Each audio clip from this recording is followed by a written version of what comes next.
আওয়াজ দিয়ে বলেন তো আমাদের দ্বীনের নাম কি? ইন্নাদ-দীনা ইনদাল্লাহিল ইসলাম। আমাদের দ্বীনের নাম হচ্ছে ইসলাম, যেটা আল্লাহ পাকের কাছে একমাত্র মনোনীত ধর্ম, তার নাম হচ্ছে ইসলাম। দিন সম্পর্কে জিজ্ঞাসা করার পরে বিশ্ব নবীজিকে হাজির করা হবে, নবীজিকে উপস্থিত করা হবে, আর বলা হবে মান হাদা রাজুলুল্লাযী বুইসা ফীকুম। এই যে ব্যক্তিকে দেখতে পাচ্ছ, এই ব্যক্তি কে ছিল? বলেন তো জন্মের পর থেকে আপনি আমি কি কখনো বিশ্ব নবীজিকে দেখেছি? দেখি নাই, স্বপ্নেও দেখি নাই। তবে যারা আশিকে রাসূল, নবী প্রেমে যারা পাগল, নবীর মোহাব্বত ভালোবাসায় যারা ডুবে আছে, এরা আমার নবীজিকে স্বপ্নে দেখেছে।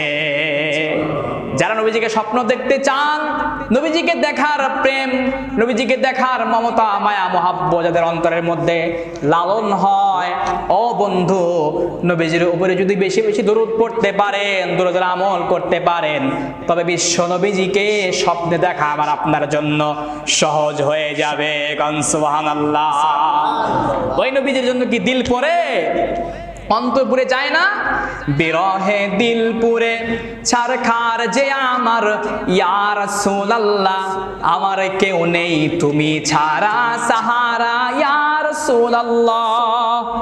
বিরহে দিল পুরে ছারখার যে আমার, ইয়া রাসূলুল্লাহ আমার কেউ নেই তুমি ছাড়া সাহারা, ইয়া রাসূলুল্লাহ।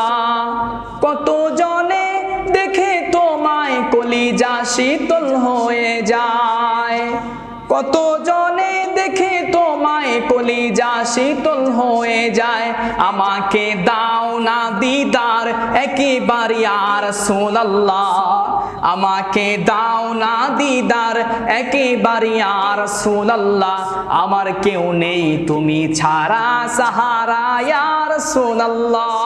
সুবহানাল্লাহ।